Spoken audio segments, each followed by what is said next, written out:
Hello friends, स्वागत करता हूं आप सभी का अपना ही YouTube channel Bihar board 10th में। मेरे बच्चे, आज मैं क्लास 9th का फाइनल एग्जाम यानी एनुअल एग्जामिनेशन 2025 का 100% ओरिजिनल क्वेश्चन पेपर लेके आ गया हूं। जितने भी student Bihar board class 9th का फाइनल एग्जाम 24 मार्च को संस्कृत का देने वाले, तो उन सारे स्टूडेंट के लिए क्लास काफ़ी इंपॉर्टेंट है। फिर बच्चा, मेरे यूट्यूब चैनल में नए हो तो चैनल को सब्सक्राइब कर लीजिए और बेल आइकन का घंटे ऑल प्रेस कीजिए। वीडियो को लाइक शेयर कमेंट जरूर कीजिए। अब सारे बच्चे मेरे व्हाट्सएप ग्रुप से ऐड नहीं हुए हैं तो मेरा व्हाट्सएप नंबर है 9262838329 पर अपना नाम लिखकर मैसेज कीजिए। आप सारे बच्चों को व्हाट्सएप ग्रुप में ऐड कर लेंगे और ये वाला पीडीएफ भी आपको व्हाट्सएप ग्रुप में मिल जाएगा। आप सारे बच्चे यहाँ पे देख सकते हैं क्लास 9th का संस्कृत का विषय पर बच्चे, और आपका टाइम जो है 3 घंटा 15 मिनट का दिया जाएगा। फिर बच्चे, आपका 100 नंबर का एग्जाम होने वाला, आपका विषय कोड जो है 105 रहने वाला है। चलिए, आप सारे बच्चों को यहाँ पे परीक्षार्थियों को निर्देश दिया गया, आप लोग निर्देश को पढ़ लीजिए फटाफट से। तो मेरे बच्चे, मैं आप सारे बच्चों को ना ऑब्जेक्टिव वाला वीडियो बता दिया हूँ। तो आप सारे बच्चे ऑब्जेक्टिव क्वेश्चन का वीडियो नहीं देखे तो मैं उसका लिंक डिस्क्रिप्शन में दे दिया हूँ, तो आप लोग जाकर फटाफट से मेरे बच्चे पहले ऑब्जेक्टिव वाला वीडियो देख लीजिए, फिर जो है आप सारे बच्चों को सब्जेक्टिव वाला वीडियो देख लेना है, ठीक है। तो आप सारे बच्चों को मैं इस तरह से जो है मेरे बच्चे सारा का सारा ऑब्जेक्टिव का आंसर की बता दिया हूँ।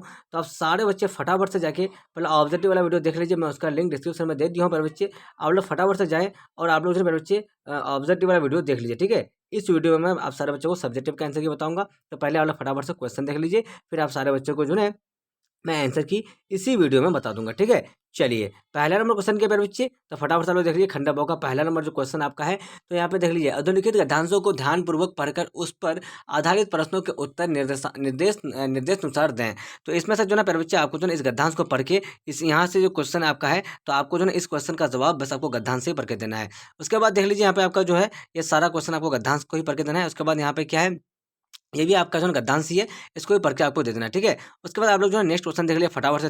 2 नंबर जो क्वेश्चन आपका है, तो क्या निम्नलिखित में से किन्हीं 2 प्रश्नों का उत्तर दें। आपको इनमें से किसी 2 प्रश्न का उत्तर देना है। तो देख लीजिए आप लोग का क्वेश्चन क्या क्या है मेरे बच्चे। तो बहन की शादी में 3 दिनों की छुट्टी के लिए प्रधानाध्यापक को एक आवेदन पत्र संस्कृत में लिखे, या फिर निर्धन छात्र कोष से 1000 रुपये प्राप्त करने के लिए अपने प्रधानाध्यापक को एक आवेदन पत्र संस्कृत में लिखे, या फिर अपने मित्र को एक पत्र संस्कृत में लिखे कि मैं विद्यालय में प्रथम स्थान प्राप्त करने के लिए अपनी तैयारी ठीक से कर रहा हूँ। उसके बाद चौथा नंबर देख लीजिए, अपने वर्गाध्यापक को एक प्रार्थना पत्र संस्कृत में लिखे, जिसमें वह वर्णन हो कि वर्ग नवम के छात्र एक चित्रांकन प्रतियोगिता करना चाहते हैं। उसके बाद देख लीजिए, आपका जो तीसरा नंबर क्वेश्चन है बच्चे, तो फटाफट से देख लीजिए। उद्धृतों में से किसी एक विषय पर 7 वाक्यों में अनुच्छेद संस्कृत में लिखें। ग्रीष्म ऋतु, या फिर आप लोग मम विद्यालय, या फिर विद्यालय गंगा नदी, या फिर डॉक्टर राजेंद्र प्रसाद, किसी एक में लिखना है आपको, ठीक है। उसके बाद 4 नंबर क्वेश्चन देख लीजिए, निम्नलिखित में से किन्हीं 6 वाक्यों का अनुवाद संस्कृत में करें। तो किसी 6 वाक्य का जो ना आपको अनुवाद संस्कृत में करना है। उसके बाद देख लीजिए मेरे बच्चे, आपका जो यहाँ पे 5 नंबर क्वेश्चन है, तो निम्नलिखित में से किन्हीं 8 प्रश्नों का उत्तर दें। कौन नहीं डरता है, क्यों नहीं डरता है, वेद खो में देखिए, वेद के कितने अंग हैं, सभी अंगों के नाम लिखे, धातु कितने प्रकार के होते हैं उनके नाम लिखे, संस्कृत काव्य में नदियों के वर्णन का क्या उद्देश्य है। उसके बाद ज्ञान भार क्रिया बिना क्या उद्देश्य देता है। उसके बाद देखिए, चौथे युग ने क्या कहा। ये सारा क्वेश्चन आपको है मेरे बच्चे, यहाँ पे आपको मैं डायरेक्टली आंसर की बता रहा हूँ, आप लोग फटाफट से आंसर की देख लीजिए। चलिए, आपका जो दूसरा नंबर क्वेश्चन है मेरे बच्चे, आप सारे बच्चों का गद्यांश तो खुद से बना लेना, मैं जो ना आप लोगों को सारा क्वेश्चन का आंसर बता देता हूँ सिर्फ, ठीक है। तो देखिए, निर्धन छात्र को से 1000 रुपये प्राप्त करने के लिए एक प्रधानाध्यापक को एक आवेदन पत्र संस्कृत में लिखे। तो इसका आंसर देखिए, सेवा में श्रीयुत प्रधानाध्यापक पटना कॉलेजिएट स्कूल पटना द्वारा वर्गाध्यापक विषय आर्थिक सहायता हेतु महाशय निवेदन। सामान्य निवेदन यह है कि मैं आपके विद्यालय की 10वीं कक्षा की विद्यार्थी हूँ, अत्यंत निर्धन परिवार का हूँ, मेरे पिता का निधन हो गया है, मैं अपनी पढ़ाई मुश्किल से चला पा रहा हूँ, मैं निर्धन छात्र कोष से कुछ आर्थिक सहायता चाहता हूँ, आशा है मेरे आवेदन पत्र विचार कर अनुकूल निर्णय लेने की कृपा करेंगे। इस कृपा के लिए मैं आपका जीवन भर आभारी रहूँगा और किसी प्रकार की शिकायत का मौका नहीं दूंगा। धन्यवाद। आपको दिनांक लिख देना, आपका आज्ञाकारी छात्र है जाकिर हुसैन, क्रमांक और वर्ग लिख देना, ठीक है। उसके बाद देख लीजिए, आपको जो यहाँ पे 2 ही क्वेश्चन लिखने बोला था, तो तीसरा का देख लीजिए, अपने मित्र को एक पत्र संस्कृत में लिखें कि मैं विद्यालय में प्रथम स्थान प्राप्त करने के लिए अपनी तैयारी ठीक से कर रहा हूँ। तो देखिए, सेवा में प्रधानाचार्य डॉन बास्को विद्यालय विश्वविद्यालय के सांस्कृतिक कार्यक्रम में प्रतिभाग के लिए प्रार्थना पत्र। प्रिय प्राचार्य महोदय, मैं पेरीना बबानी 10वीं कक्षा की छात्रा हूँ। मैं आपसे विनम्रतापूर्वक अनुरोध करती हूँ कि मुझे हमारे स्कूल के आगामी सांस्कृतिक कार्य में भाग लेने का मौका दें। इससे मैंने इस कला में महत्वपूर्ण कौशल प्राप्त किया है और मुझे विश्वास है कि मैं इस कार्यक्रम में सक्षम रूप से भाग ले सकता हूँ। मुझे पता है कि ये मेरे लिए बहुत महत्वपूर्ण वर्ष है और मुझे अपनी पढ़ाई पर ध्यान देना चाहिए, लेकिन इससे मुझे अपनी पढ़ाई पर बेहतर ध्यान केंद्रित करने में मदद मिलेगी, क्योंकि मैं उन पर अधिक ध्यान केंद्रित कर पाऊँगा। रन ये है कि ये कार्यक्रम मुझे पूरी तरह से रिलैक्स करने में मदद करेगा। उसके बाद मैं आपसे अनुरोध करता हूँ कि मुझे इस कार्यक्रम में भाग लेने का मौका दें। धन्यवाद। उसके बाद देखिए आपको तीसरा नंबर क्वेश्चन क्या गंगा नदी पर लिखना है आपको। तो गंगा गंगा नदी में क्या लिखना है आपको, देखिए गंगा भारत से एक महानदी भारतवर्षीय सर्वास्सम नदीना गर्दः श्रेष्ठ अस्ति अस्या पावन तटे विशालं नरण्यं स्थिता यथा हरिद्वारं प्रयागं वाराणसी पाटलिपुत्रद्याति। उसके बाद गद्यानि जलम अति पवित्रम अस्तिम इस हिमालयतम परितानम मृतः निर्गच्छित तथा प्रयाग अगच्छ यमुना सरस्वतीं मिलितं भारतवर्ष जमुना गदान् जलस्य देवतत् पूजयन्ति विष्णु। उसका पाक पाक क्या आपका पाकमलतान उद्धत गुद्धा शिष्या शिखाद्रो भुल्लैके प्रतिष्ठा प्रभाति इति भारतीयना विश्वास गद्याना स्नान पापनाशन भवति।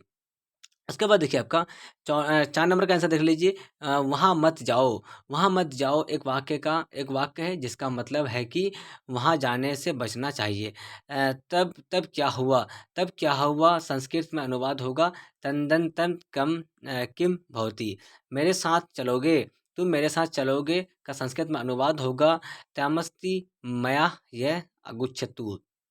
उसके बाद देखिए मैं वहाँ नहीं जाऊँगा, तो मैं वहाँ नहीं जाऊँगा संस्कृत में अनुवाद होगा अहम तंत्र गमिष्यति। उसके बाद देखिए सीता राम की पत्नी थी, संस्कृत में अनुवाद है सीतारामस्य भार्यम अस्ति। उसका लक्ष्मण छोटा भाई था, तो राम लक्ष्मण से अनुज अस्ति। उसके बाद कौन नहीं डरता है, क्यों नहीं डरता है, तो देखिए जो व्यक्ति अपने ज्ञान और अनुभव पर भरोसा करता है वह नहीं डरता है। उसके बाद देखिए वेद के कितने अंग हैं, सभी अंगों का नाम लिखिए। सनातन धर्म में 4 प्रमुख वेद हैं, समावेद, अर्थवेद और यजुर्वेद और ऋग्वेद। वेदों के अध्ययन को आसान बनाने के लिए यह अंग सदंग है जिन्हें वेदंग कहा जाता है। वेदंग के 6 अंगों में शिक्षा, कल्प, व्याकरण, निरुक्त, छंद और ज्योतिष शामिल है। उसके बाद देख लीजिए गौरमोत्सन क्या धातु कितने प्रकार के होते हैं, उनके नाम लिखे। तो धातु 3 प्रकार की होती है, लौह धातु, मिश्र धातु और अलौह धातु। उसके बाद देख लीजिए गौरमोत्सन क्या है। संस्कृत काव्य में नदियों के वर्णन का काव्य उद्देश्य है। तो संस्कृत साहित्य में नदियों का वर्णन का मुख्य उद्देश्य इनका धार्मिक महत्व बताना होता है। नदियों को भगवान का स्वरूप माना गया है और कई नदियों का देवी के रूप में पूजा जाता है। उसके बाद देख लीजिए ज्ञान भार क्रिया बिना क्या संदेश देता है। तो ज्ञान भार क्रिया बिना क्या एक संदेश उक्ति है जिसका मतलब है ज्ञान ज्ञान बिना क्रिया व्यर्थ है। इस उक्ति से यह संदेश मिलता है कि अगर ज्ञान को लागू नहीं किया जाए तो इसका कोई फायदा नहीं है। उसके बाद देख लीजिए आप लोग 6 नंबर क्वेश्चन क्या है।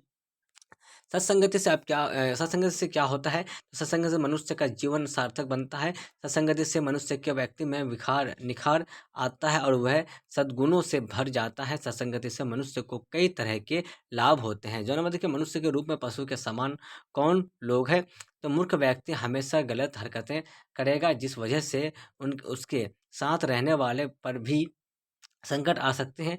प्राचार्य चाणक्य के अनुसार अनपढ़ व्यक्ति भी किसी पशु के समान ही होता है। आचार्य चाणक्य कहते हैं कि ऐसे लोग सिर्फ संसार पर भार की तरह ही है। आचार्य चाणक्य कहते हैं कि ये लोग कभी उपकार नहीं कर पाते हैं। उसके बाद देखिए 2 नंबर क्वेश्चन क्या 5 का 2 नंबर रोज़ा खोलने का तरीका क्या है। तो रमजान के महीने में रोज़ा खोलने का तरीका है सूर्य अस्त के समय इफ्तार करना, खजूर खाना, नमाज पढ़ना और हल्का और सेहतमंद खाना खाना। उसके बाद देखिए आपका 5 का ठो नंबर क्वेश्चन क्या है, ईद पर्व में मुसलमान लोग क्या करते हैं। तो ईद के दिन मुसलमान लोग नमाज पढ़ते हैं, एक दूसरे को बधाई देते हैं और ज़रूरतमंदों को मदद पहुंचाते हैं। ईद के त्यौहार को भाईचारे और सौहार्द का प्रतीक माना जाता है।